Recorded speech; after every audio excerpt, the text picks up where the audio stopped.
Going to pray for us, and we can do a little catch up and review. Father, thanks for a new day. Thanks for loving us so well. Thanks that we are your sons and daughters. Thanks that we get to be about your purposes and helping to care for your church. And I pray that this this time together would be fruitful and helpful and encouraging in that direction. So pray for each person that you would just encourage them, challenge them with what they need today. And lead us in our thoughts, questions, conversation. So thank you that we get to do this. We love you. We pray these things in Jesus' name. Amen.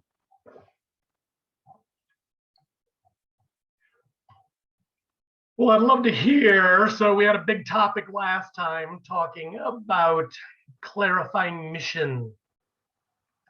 So that last topic and then today's topic, I found these past years to be really critical in churches moving towards just more effective disciple making and mission. So it's what I talk about the most of the time, most churches, most parts of the world, universally true. Clarifying mission, and then what we're going to talk about today, planning our lives intentionally around mission and disciple making. So, but before we go into the new part of it, I'd like to talk about the old part of it. And so I'd like to hear your thoughts you've had this past month. I don't know if you've been able to have some of these conversations with your leaders, with your churches, about this idea of clarifying mission. Again, with mission being people, not project, not event, not meeting. Clarifying who specifically are the people God is sending us to. And then how do we intersect those relationships to take them to deeper places where there is trusted, credible friendship? So any thoughts, reflections, questions based on last call?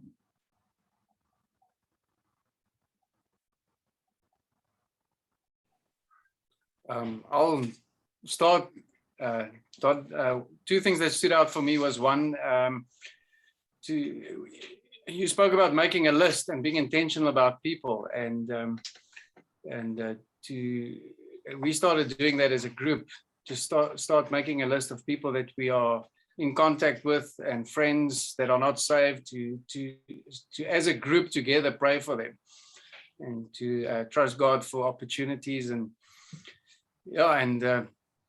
above all, it's him doing it, so to work in him. And then the other thing that I remember that stood out was to be intentional in conversations as well. It's one thing to make contact with people and to spend time with them, but to be intentional about the conversations and constantly trusting God for opportunities to sow seeds of the gospel and have Jesus conversations with them.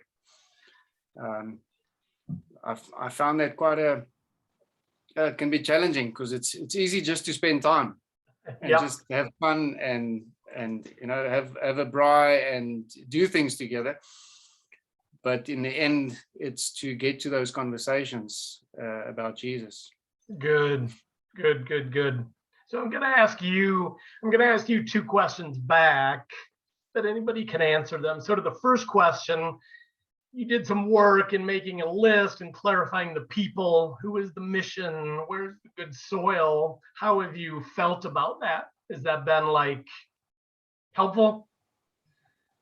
having that clarity, having that focus, being able to pray more specifically, plan more specifically, schedule more specifically? I think for me personally, it's it makes me even more aware and pay more attention to those people. The fact that I have them on a list, and the more I pray for them, the more I'm paying attention to their lives and opportunities to be with them and see them. And so it's almost like a snowball. You make the list to be more specific, and the list makes you more specific in their lives. Good. If that makes sense. Very good. Yeah, well said, well stated. So, well, it's interesting. Sometimes I'll talk with churches and they'll be a little bit hesitant with that idea of a list, like putting people on a list. Sounds like a project, maybe, but I actually think the opposite. I think when we prioritize and get specific with a list and with details, with names, I think it actually is it's a step of love. It's a step of care. It's a step of concern. Like, I care for them enough to actually prioritize them in my thinking, in my planning, in my list. So I've got some, you would probably laugh if you would see my desk. I don't know if I've told you guys before, but I'm a big fan of Post-it notes. Okay. And so I literally have 100 of them. That's not an exaggeration. There's 100 of them on my desk. Okay. Different colors. And I've got a whole system with how I use them and how I, prioritize them. But guess what's on those Post-its? People and details that I care for. So my kids are on some of those Post-it notes. My wife's on some of those Post-it notes. My neighbors, my gospel community are on those Post-it notes. Does that make them a project? Actually, the opposite. It makes them important to me. It makes them a priority. If they're on a Post-it on my desk, it means I love them. It means I care for them. So putting people on a list isn't the sign of like a project or some strange, thing we're trying to do to them. I believe it's actually a sign of love to say, I'm going to write their name down and keep it in front of me, keep it in front of my eyes, keep it in front of my face so that it stays in front of my heart. Because I love them, I want to love them more. I want to prioritize them more. And if I don't put them on the list, that won't happen. Because you know how life works. Life's busy. And things we don't prioritize, things we don't put on our to-do list don't get done. So it's really just prioritizing them in our to-do list, like love that person. Pray for that person, invite that person, have a braai with that person. So again, I believe, and I've again had a lot of experience with this, talked with hundreds of churches about this. I believe when we don't do it, what usually happens is we have a lot of superficial relationships that are kind of haphazard. And they happen when we remember them occasionally. So there's just not much focus, not much intentionality. And then we wonder why there's so little fruit with our churches in the lives of non-Christians. Well, I believe this is one of the primary reasons, because we don't do this well. So anyway, thanks for sharing that, Doug. I want to encourage all of you to consider whether it's yellow Post-its or some other management tool, whatever you need to do to get people you want to love better, non-Christians, you want to love better, whatever it takes, please figure it out. And please help the people in your churches figure it out. Do some form, sorry, my voice is going. Do some form of what I'm saying. Please, it's crucial. It's essential. I believe it's not optional. So then the second thing, to Doug or to anybody, I loved what you said. Yes, okay, so we've got the people on the list, we're praying for them, we're inviting them to the braai, but that's just part of it. That's a step in the right direction. But unfortunately, it's easy for it to stop there. We invite them to the meal, invite them to the party, invite them to the sporting event, invite them to the park, invite them to the beach. We make the invitation, they say yes, we get them into the experience, but then it has a tendency to stop or has a tendency for not much to happen there. Why is that?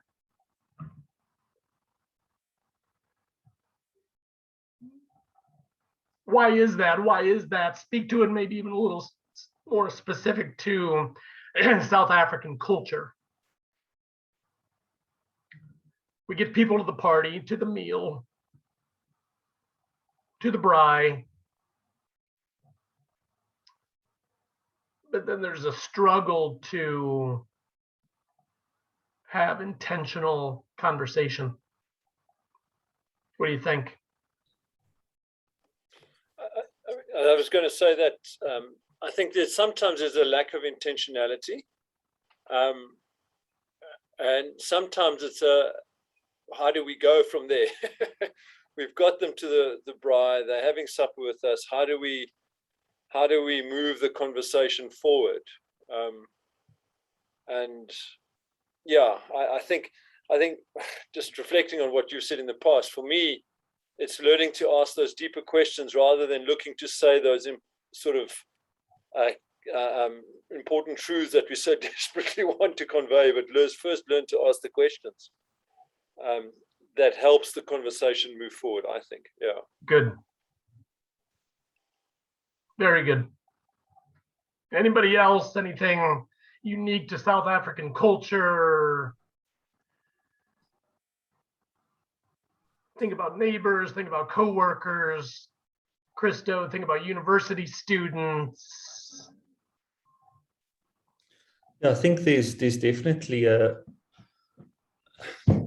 I think one of the challenges is not everyone that you're inviting is at the same place, at the same stage, So, 3 or 4 of us from our missional community, like inviting different people, but like someone's there for the 3rd time, someone's there for the 2nd time, someone's there for the 1st time. So you have to almost like gauge, okay, how can I, how deep can we go with this conversation? Because currently there's 4 of us, and you want to be shrewd and you want to be intentional, but at the same time, you don't want to like chase someone away the very first time they come there. And then you have different cultures, you might have a Sotho person there, you might have a Zulu person there, you might have a colored person there. So it's all different people groups and different cultures that you have to be sensitive to. So I think that makes it difficult. And I think the thing that we might potentially do is end up just talking about football and not having an intentional conversation at all, and kind of using the excuse of like, we're just trying to build relationships and continue, but then never taking it to that next level. Great comments. So I want to say a few things, but I don't want to say too much, because this is actually when we meet next month, literally the whole topic. How do we have intentional conversations? So next month, that's what's coming. Having intentional gospel conversations. Let me say a few things. It really, goes back to what Paul said, I believe. Learning how to ask good questions, which I believe, again, is not a task, It's not a project. It's an act of love, actually. Please tell that to your people. Learning to ask good questions, genuine questions, specific questions, I believe, is an act of love. Because you're demonstrating your care for the person. I want to know you deeper. I want to know more of your story. Tell me what that was like growing up in that neighborhood or growing up in that village. Tell me what that was like growing up in a family with 8 kids. What was that like growing up in a family where you were the only child? What was that like growing up in a poor family? What was that like growing up in a rich family? What was that like? Genuine love, genuine care, genuine concern for the person in front of you. To say, I hope you meet Jesus someday. I hope so. That's my desire. But in the meantime, I want to know you as deeply as possible. I'm going to love you to the best of my ability. And to do that requires me knowing you, knowing your story, hearing about the good stuff, the highlights of your life, and also the hard stuff, the struggles, the challenges, the pain, the brokenness, your broken family, your divorced parents, that sibling, that brother that died. And I not only want to know the details of your life, I want to hear the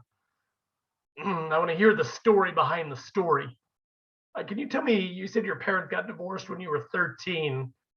Would you be willing to share anything more about that?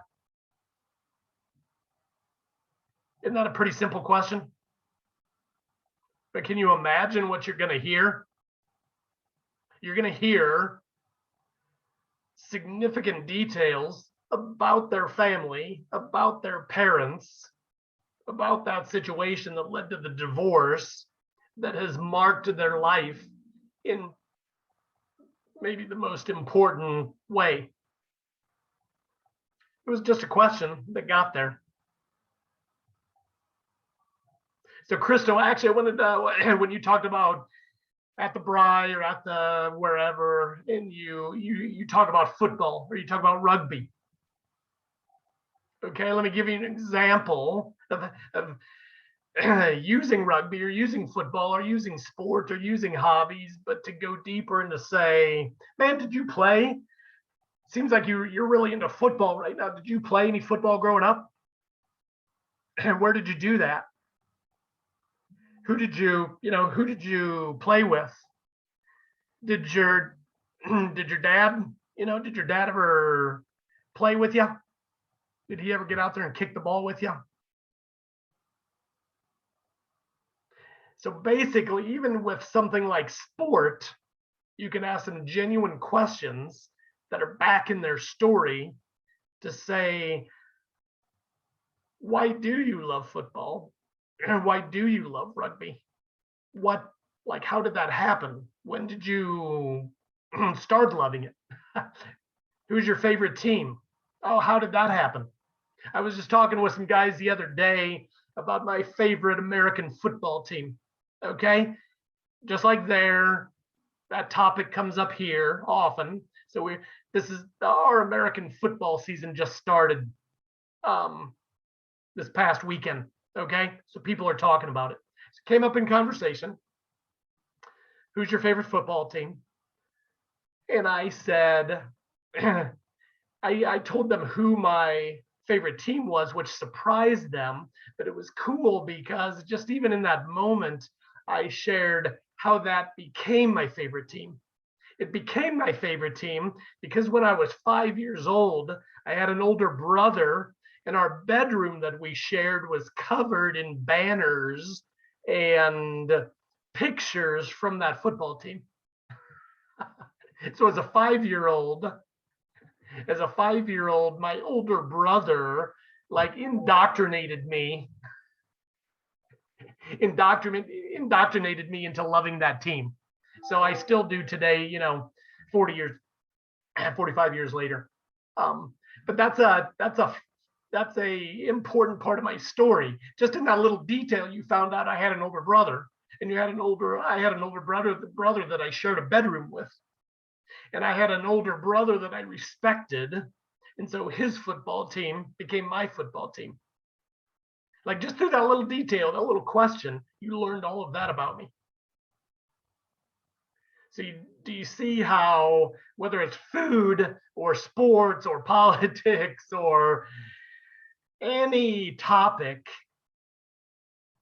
we can get beyond the superficial topic and get deeper into the story of the person and how that topic is connected with their life. That's what we've got to do. If you were to ask me, like, what's evangelism? What's proclaiming the gospel? It's primarily that. Because then when we do understand those details of a person's story, then we can actually speak gospel as good news. We can actually speak the truth of the Bible in a customized way. We can speak to their hearts. We can speak to their story. We can talk about how Jesus is the better way, the better solution, the answer to that pain, the answer to that question, the answer to that fear, the answer to that. But if we don't know what those things are, we can't. We can only speak a generic gospel, which that's not bad, a generic gospel. Jesus is that amazing that even in the generic form, it's still good. But I think the better way is to proclaim a specific, customized gospel that actually is received as good news because of the broken places in people's lives. So that's all for that topic, because we're going to get into it more on the next call. Okay. So, but I want to shift to this new topic of, okay, so we live in a busy, distracted world. We understand the vision, the calling to make disciples, to live on mission. Okay, it's clear, I hope, by now. Hope everybody's clear on the foundations of our identity as missionaries, disciple makers. So I hope the identity and the calling, the foundation is clear. I hope we've gotten clarity now about the importance of who is the mission, like where is the good soil. But now is probably the biggest challenge of how to get busy, distracted people to actually organize their lives towards these things.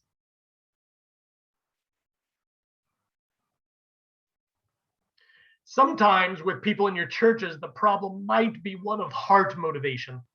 Okay, so that's one topic that I think we've touched on at different times. So it could be heart motivation, a lack of heart motivation to live this way. It could be, second, just a lack of understanding. Like, okay, I think I've got some heart motivation, I just have no idea how to do this. So that's possible. That's a possible barrier. Okay. So I'm sure you see that, feel that with many of your people also, where there's some motivation there. There's just a lack of knowing how to live this way, how to live intentionally. Okay. But this third piece is what I want us to wrestle with now is, what if the heart motivation is there? What if the basic understanding of how to live this way is there? How do we help people literally just plan their lives better. I've had numerous conversations about this just in the past week.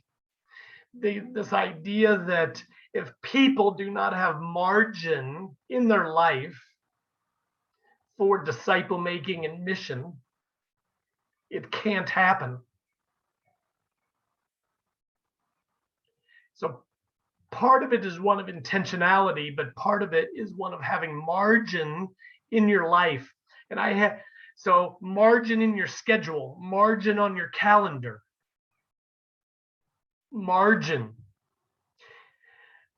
Interesting comment. I was talking with a pastor a couple days ago, and I said, do you think there's other aspects of margin that are involved here? And I loved his answer. I'd never thought about it in this way, but he said, people in my church, they not only lack time margin and schedule margin, but he said they seem to lack relational, emotional margin. They don't have emotional space, relational space. They don't have relational margin. And I was like, wow, that is so good. That is so important to talk about that, talk about this as an important aspect. Because again, I think you could put the right structure in place. You could put the right priorities in place, even have the right plan in place. But if you don't have relational, emotional margin in your heart, in your mind, with your energy, even physical energy, your communities, your church is likely to struggle. So what do you think when you hear that? Is that a real thing? What do you think about this idea of margin generally? And then what do you think about this idea of relational, emotional margin? Give me some thoughts.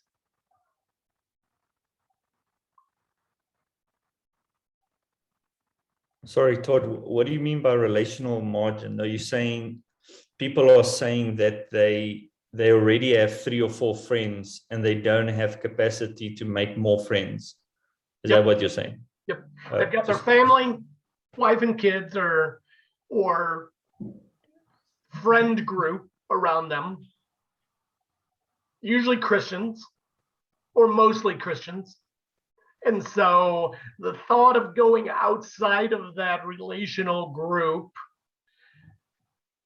sounds and feels exhausting to them.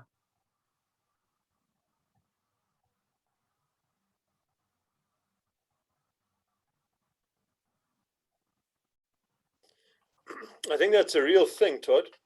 And maybe the question I want to ask is, how does one build that margin? And how does one build that margin into your family, particularly? I think not only for myself, but for working people too. Dad's away or busy all week. Weekends, there's Sunday stuff.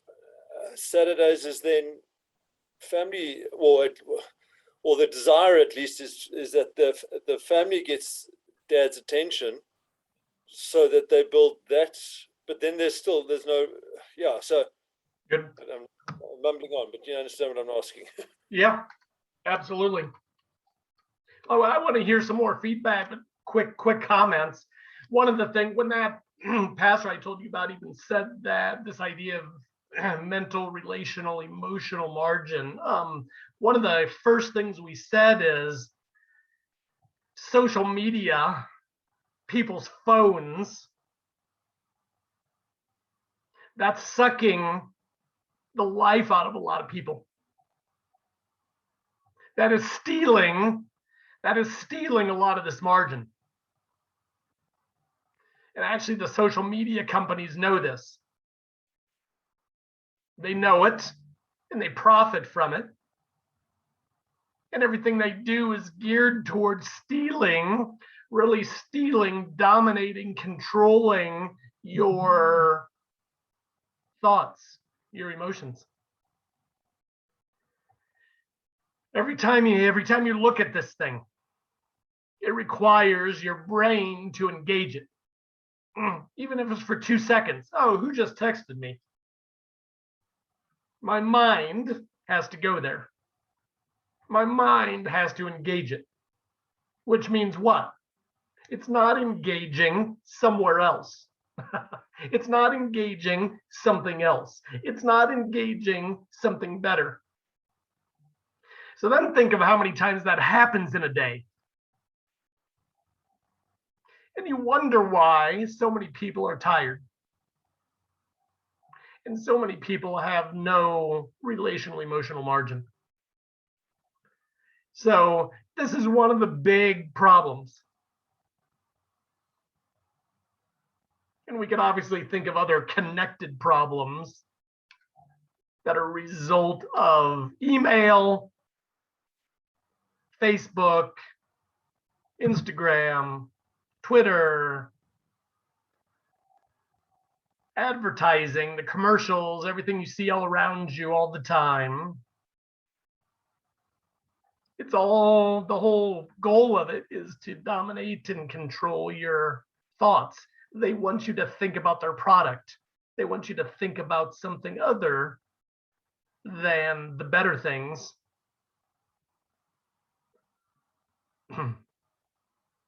So that's a big one. Thoughts about that?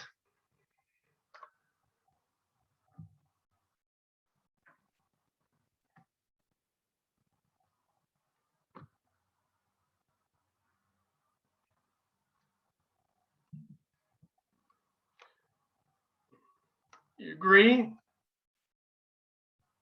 Disagree? Kinda? Come on, Toby, you're smiling at something.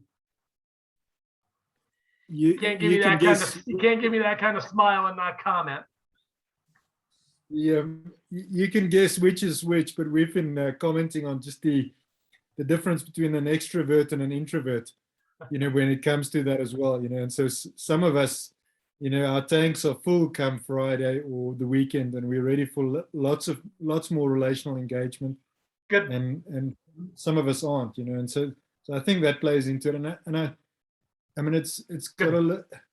I just quickly read through your document as well. I think the one of the you talk there about seasons, because there's a your relational margin is tied to the season of life you're in as well. I think Good. if you've got small kids, there's just, it's a very different way to operating than when you're single and young and have got 4 evenings a weekend or a week that you can spend on these sorts of things. So I think that's so maybe this is slightly off of that specific topic, but it felt to me like as a church we did well when we prescribed, this is the rhythm for everybody. But the moment you make that open and allow people to determine their own rhythms, leaders struggle with that, because you've got 10 adults in your group that are often in different seasons, and to try and coordinate, a monthly schedule around that. The leaders often said, can you just tell us what we need to do? You as the church, in a sense, set the rhythm. Because and I think it's got to do with the margin thing. It's Good. Just tell me where I need to pitch and I'll fall in. Is easier than actually having to carve out the margin and get 10, different adults to agree on what is doable. That's hard. Yep. Yeah. Very well said. So I liked a few, you said a number of good things there. One is the reality of introversion and extroversion. That's a very real thing. So important consideration in this. And then seasons, like you said, seasons could be related to work, could be related, you got busier times. If you're a accountant, you've got tax season or certain times of the year that are way busier. Okay, if you're a teacher, you've got certain times that are busier, end of the term. You've got holiday seasons. So I'm sure when Christmas is coming, and for you, summer is coming, there's a different rhythm to life. So there's different capacity, there's different margin around those seasons. It's an important consideration. So I like both of those, Toby. And then, so I think what you said about prescribing a way to do this is good to a point. But I think the better way is to give prescription as a template, but then to tell each of your communities to say, you guys are smart adults. Sit down for 2 hours and talk about it.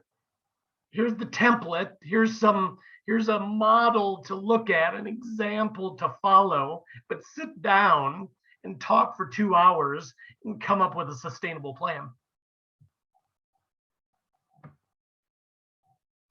See, that's part of the problem, Toby, is that when you lack margin, you even lack the motivation, I think, to do that. You just want to be told. You're trying to figure out your finances, your family, you're trying to figure out all these things in life and organize them. You often just don't want one more thing. One more thing to plan, one more thing to just tell me. Just tell me what to do. Just tell us how to live. And we just want to be told. Okay, so I get that. But I think as church leaders, we need to help our group say, okay, we will give you some direction, some ideas, a template, a proposed structure, which is what I sent you, actually. That's what that is. But I want to encourage you then to encourage your people to say, sit down next week or this week or soon, sit down and talk about this with your community. Because for this to be a better plan than just my prescribed plan, for this to be a better plan, it needs to be contextualized to your circumstances and your relationships and your neighborhood and your calendar. It needs to be contextualized. If I prescribe it for all 5 or 10 of our groups, that's going to have its limits, because this group over here has no children in it, where this group over here has 10 children in it, and this group over here is largely in their 20s, and this group over here is largely in their 40s, and this group over here is focused on their co-workers at the hospital. And this group over here is focused on all the single moms in their neighborhood. So you have all of these contextual variables that need to be considered. So you take the prescribed template or example, and then you help each of your groups say, okay, we're unique people with unique families, unique schedules, unique jobs. We need to create a unique plan. And listen to this closely. They need to create a unique plan that they're excited about. That's where the prescribed plan often fails in a way, because it's your plan for them, not their plan. It needs to be their plan that they can be excited about because they created it. You guys know how that goes. If somebody gives you something to do, tells you something to do, and you do it in their way, a lot of times you kind of do it reluctantly. right? Like, I'm just following their directions. So kind of reluctant. Compared to, I helped create this thing, and my group helped create this thing. And so I'm excited about it. Like, we came up with it. We did it together. So we're going to commit to it because it's our idea. It's not Christo's idea. It's not Paul's idea. It's not Brian's idea. It's our idea. We came up with it. It's our plan, which we believe God's calling us to. That's another aspect of this. If you give them a plan, there might be questions about where that came from. Okay, compared to, we sat down and we talked and we prayed and we believe God's calling us to this plan. We believe he's giving it to us. Paul's not giving it to us. God's giving it to us. It's his plan, uniquely for our community. See the difference there? See the likely difference in motivation when you help each of your communities create their unique plan? Because one of the questions I often hear from churches is, we got started with this, but then it stalled. We started with this, but then it became kind of stagnant. What do you think happened? And I will often say, well, did you let them create a plan that they felt was sustainable for their life and that they were excited about? Oh, we didn't do that. We just told every group that they should do this and this and this, and they should do it on Tuesday nights, and they should study this. We just did that. And then you wonder why people aren't excited about it. Like, see the difference? So we need to help our communities with some ideas, with an overall possible structure. But then we need to say, sit down with the committed ones. Again, this is an important point. When your communities make a plan like I sent you, you do not have the conversation about that plan with like 15 people. 8 of them that are not very committed. Because if they're not committed before the plan, they're not likely to be committed after the plan. And the ones who create the plan for the community are the committed ones.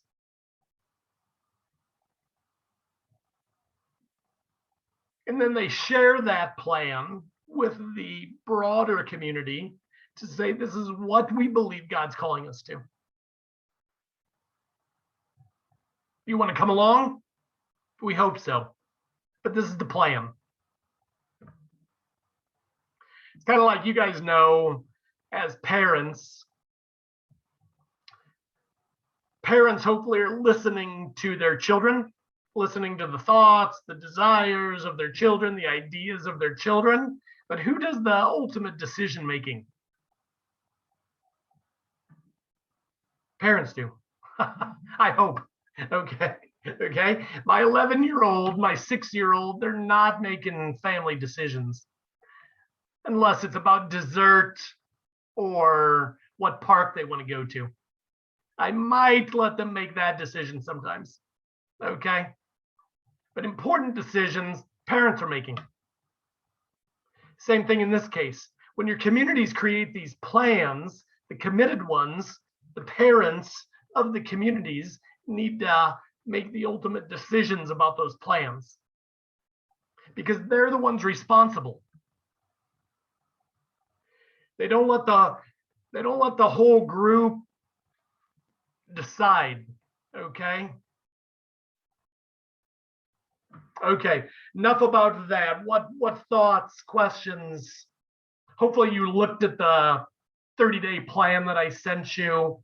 And let me say again, like, I don't know how I can emphasize this more. You've got to figure out a way to help your people, help your communities do something like this, I believe. If you don't, you will struggle. Todd, I wanted to ask you. Go ahead.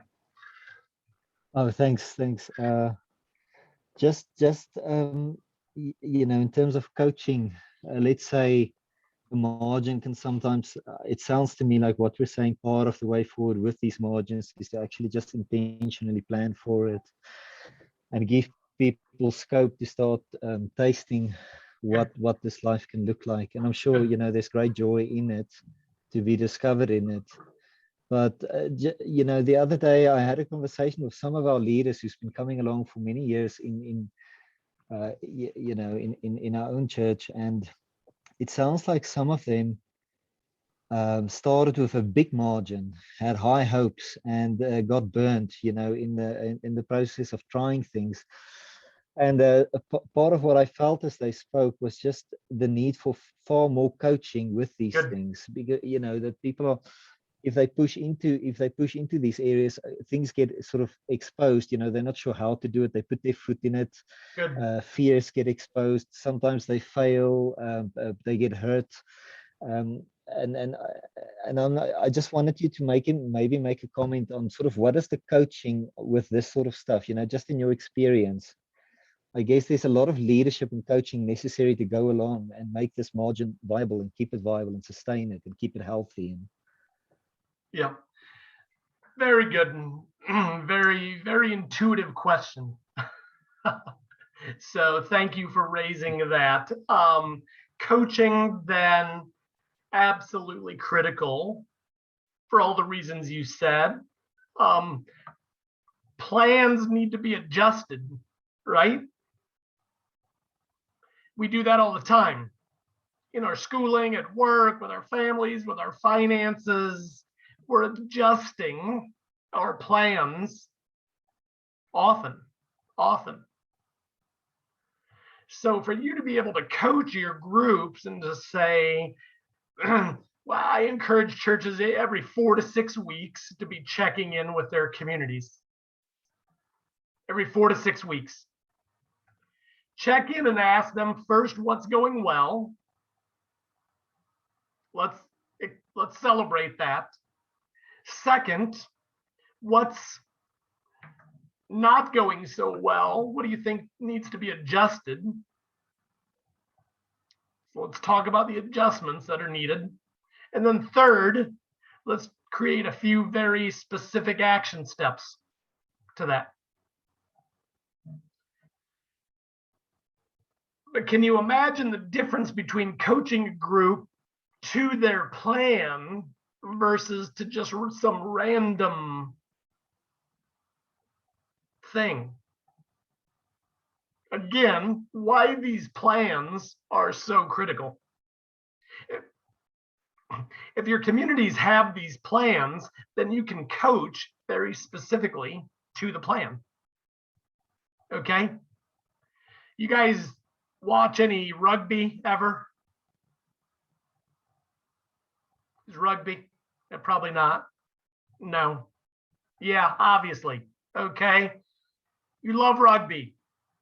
Does your rugby team, when they go into a big match, do they have a plan? Or do they just get out there and have fun?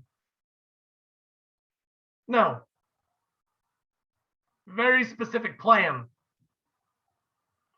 Does your rugby team, the Springboks, do they have a coach? Or is it just a player-led team? No. They probably have a few coaches, or even many coaches, multiple coaches. What do the coaches do? Create the plan, coach to the plan. In the middle of the game, when they see adjustments that need to be made, they coach to the plan. They adjust the plan.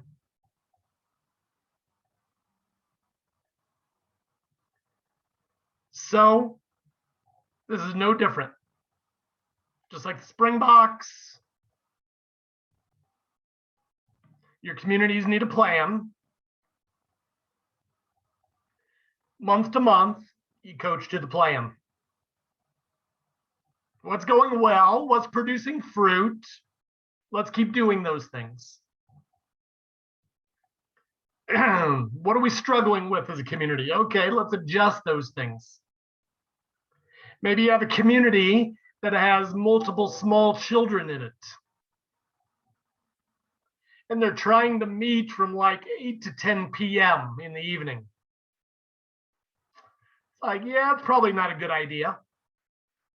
Okay, that's too late for the children to be regularly out. Okay, let's adjust it. We need to go earlier. So that was a conversation actually my gospel community had. When we were creating that plan, which I sent you, my community said, ideally for our families and for our kids, 5 to 8 p.m. on Sunday evenings is a good window for us. That's a sustainable window for us. 5 to 8 p.m. on Sunday evenings. Okay, so we're going to use that window, 5 to 8 p.m. on Sunday evenings, sometimes for our family meal nights, sometimes for mission with our neighbors. What's another window of time, margin in our schedules when we could either be good family or be on mission together? We created that whole plan basically just asking those two questions. When, where, and how can we be good family? When, where, and how can we be on mission together? That's how we came up with that plan, that 30-day plan. Not complicated, right? Where, when, and how can we be good family? Where, when, and how can we be on mission together? And the details you see there is what again, the core leaders, the committed people, that's what they determined. Wasn't Todd's idea. It's what they determined was good, was motivating, was sustainable. And just like you, my community has very busy people in it. Very busy. But they are excited about that plan because they created it together. Okay. So anyway, back to your question, DeWald. Coaching, absolutely. Every 4 to 6 weeks, coach to the plan. What's going well? What needs to be adjusted? Let's put some action steps in place to accomplish those adjustments. And Todd, And we with that, could I talk. guess part of that, Sorry, go ahead. I guess part of that coaching will involve gospel motivation Good. to Yep. motivate people. I was just going to say that part of it then also, and we can talk about this on another call more in depth if you want to, just coaching generally. But part of coaching is like technical. Like I said, the Springboks, you know, to the details of their game plan, it's technical. But for us, part of coaching is also shepherding the heart, shepherding the hearts of your people.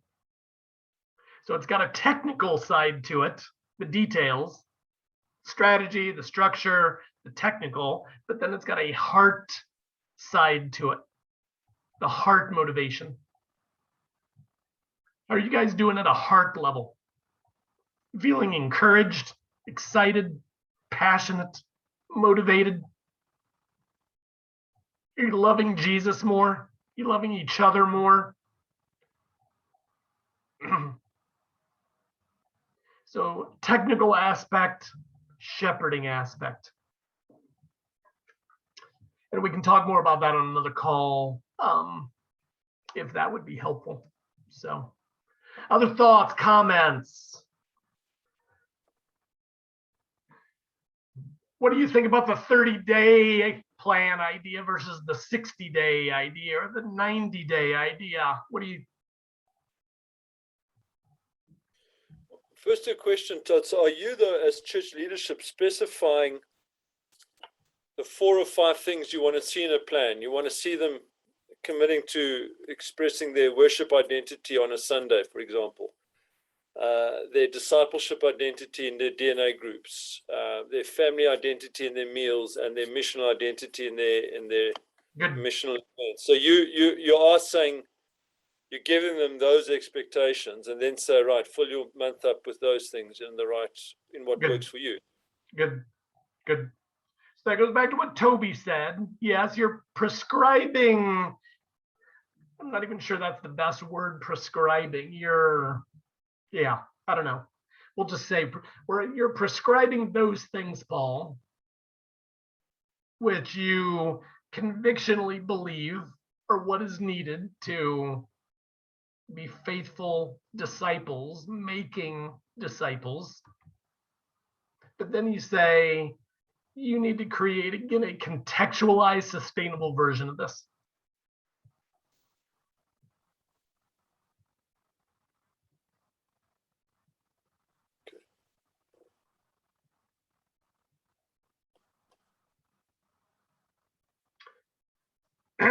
Any of you that are hiding behind your black screen, anybody want to say anything or ask anything? Venetius, show me your face. Love that smiling face. I have a problem with my camera, my brother. Okay. Sorry. Okay. That's fair. Can you guys imagine doing this with your churches? 30-day plan for every community. It's not complicated, obviously, the concept, but it's probably a new thing for many of your people. But can you imagine like working this out over the next few months? I think that's exactly the problem. It's so new. I mean, most of our experience is Sunday and small group Wednesday, and even just the idea that you don't meet every week because it's men one week, women another week is a shock to many people's systems. Let alone adding the missional component to stuff. So it's an interesting thing to try and manage that change and to motivate that change. And I'm certainly finding in our context, you're first going to lay down the ground, sort of the gospel identity stuff, the gospel story stuff, before you can even get to talking about this plan. Yep. Good. Yeah, you always need to be talking about the why. Absolutely. Let me encourage you to what you said, Paul, and there is a retraining, a re-churching in all of this. But I was working with a church last week up in Los Angeles, and 100-year-old church, very traditional, but replanting in this way. So, but I loved how they're approaching it. They said, we're gonna, this next 3 to 6 months, talk a lot about the why, okay, and the prescribed how, but experientially, we're gonna help each of our, I think they've got like six small groups right now. We're gonna help each of our 6 small groups experientially take first steps in these things. So they said during the month of October, every one of our small groups, we want you to have a family meal night for the first time. I want you to eat together, enjoy the food, enjoy each other, start to get to know each other's stories. So the goal is just one time in the month of October. Then they said they're trying to introduce DNA things too. So they said in the month of November, then, one time in the month, we want you to experience starting at DNA, 3 or 4 men, 3 or 4 women, and organizing some kind of meal or party, activity, sport with lost people. But basically the idea was experientially between now and Christmas, that's what they want to do with their people. Help them take those first steps to trying and experiencing some new things. Not just talking about it theoretically. They're doing that also, but saying for us to grow up in these things, we've got to start practicing these things. But let's do it at an appropriate pace. We're not going to try to do 5 things in the month of October. We're going to try 2. And then in November, another 2. And then as we do that, it's going to become, there's going to be momentum because there's going to be more clarity, more confidence, more conviction.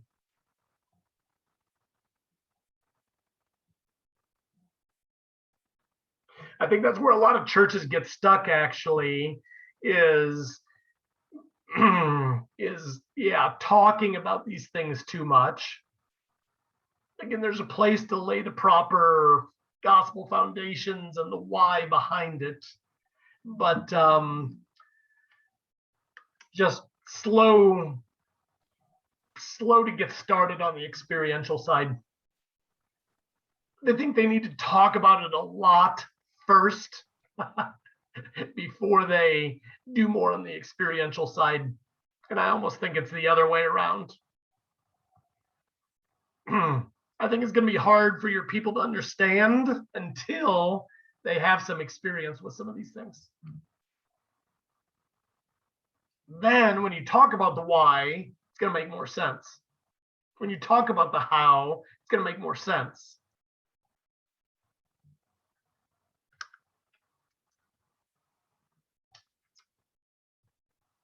Last thought, comments, Toby.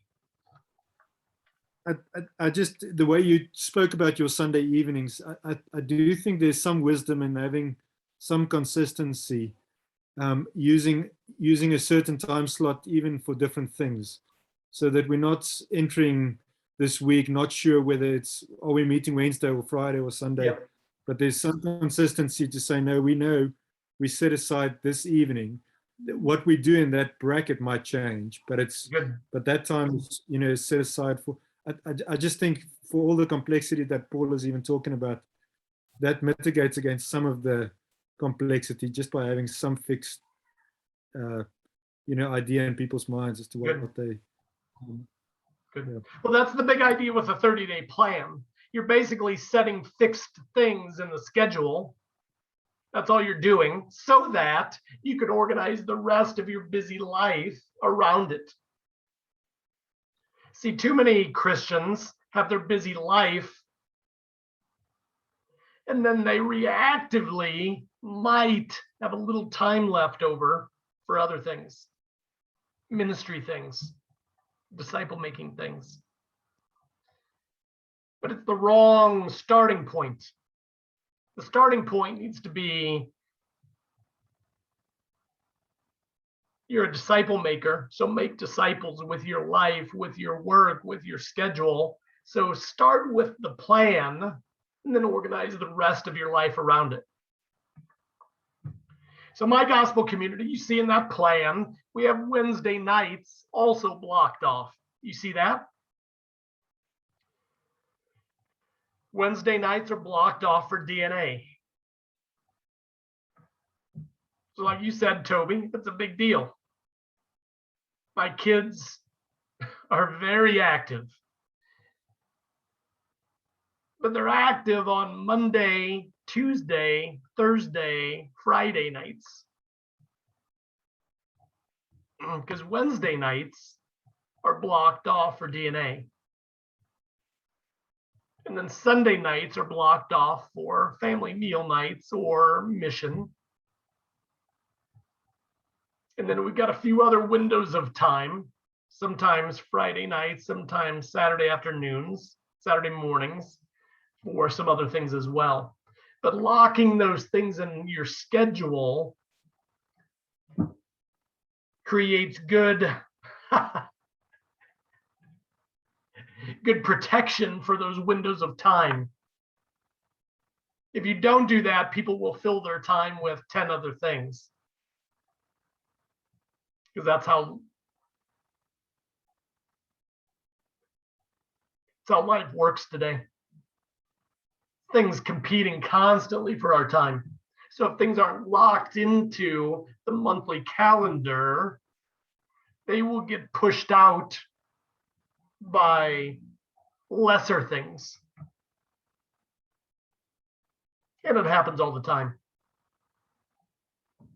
So how you describe that there, Toby, was really the big idea. The 30-day plan is helping people lock in certain things on certain days at certain times so they can organize the rest of their life around it. Rather than just having their leftovers available.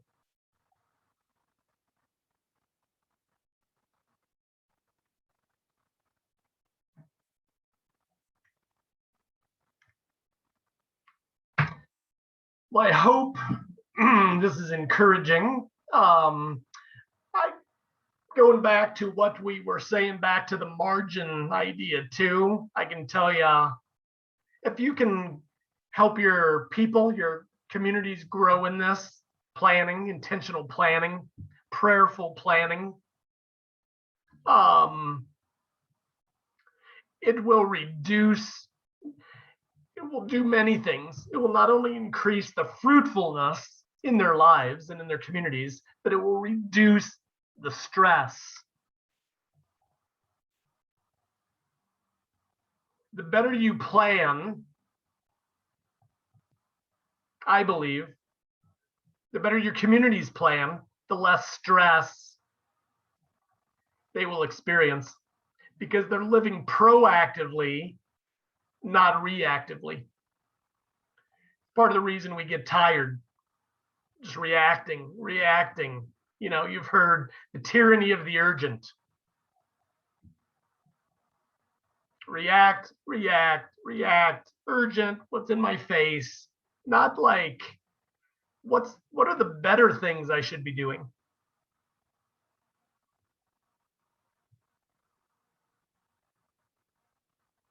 What are the life-giving things?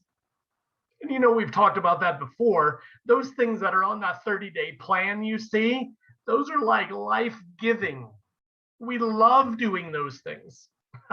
We're eating meals together, good braai, good times at the park or the beach or the game night or the movie night, or like, those are fun, relational, life-giving things.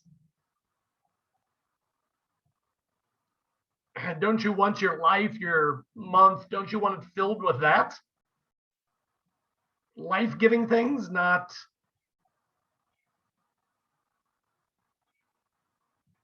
the urgent, not the stressful things that are just sucking the life out of you. So, well, hey, let me pray for you.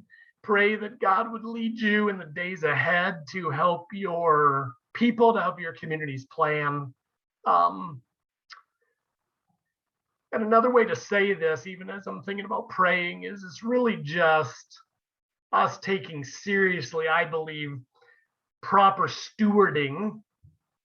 I believe the Bible, the New Testament, talks a lot about stewardship and stewarding our lives. Parable of the talents type of stuff. I believe that's all this is. So people ask, like, what is this 30-day plan thing? It's like, we're just trying to steward our time better, steward our lives better, steward our relationships better. It's just stewardship, better stewardship. So that's how I want to pray for you. Father, thanks for my brothers and sisters. And yeah, I pray that they would have a deep sense of your love for them right now. In these things we're talking about, there's nothing in this, no pressure to perform or to be busy doing ministry things. But Father, I pray that there would simply be a feeling, a sense of how can we steward our lives better? Steward our time, our relationships, our calendars in a way that's pleasing to you.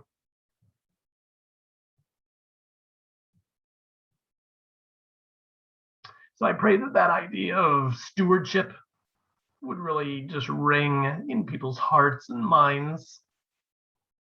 And it would be motivating, it would be encouraging, it would be stress relieving,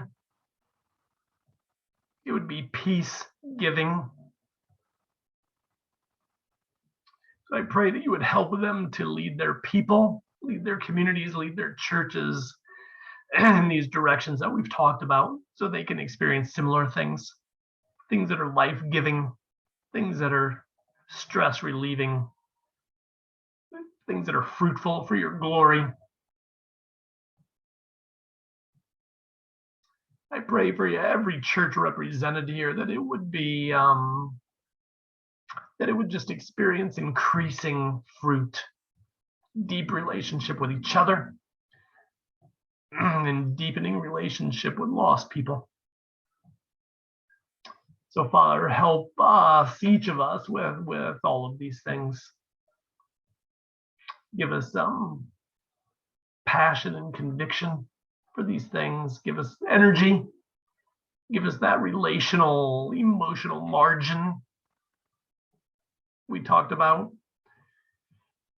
so that we can continue to go to lost people with the good news. But we need you filling us up with that every day. So again, I pray that for my brothers and sisters. So Father, I pray in the days ahead, again, for each of these churches, that you would help them to grow in loving each other, loving you, loving lost people. That's that's what I believe you desire. That we grow in love for you, for each other as family, and for the lost around us. So Father, help us with all these things. We love you. Thank you. We pray these things in Jesus' name. Amen.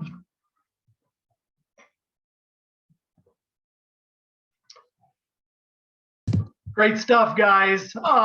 Yep, next call, we will talk, as I said, about having intentional conversations. That was a good introduction to it on this call.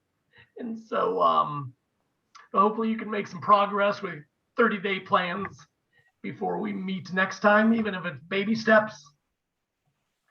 And we will see you again next month, okay? Cool. Thanks so so much, everyone. Thanks so much, man. Okay. Everyone. Take care, everybody. Bye. Thanks, Todd. Thank you, everyone. Cheers, bye.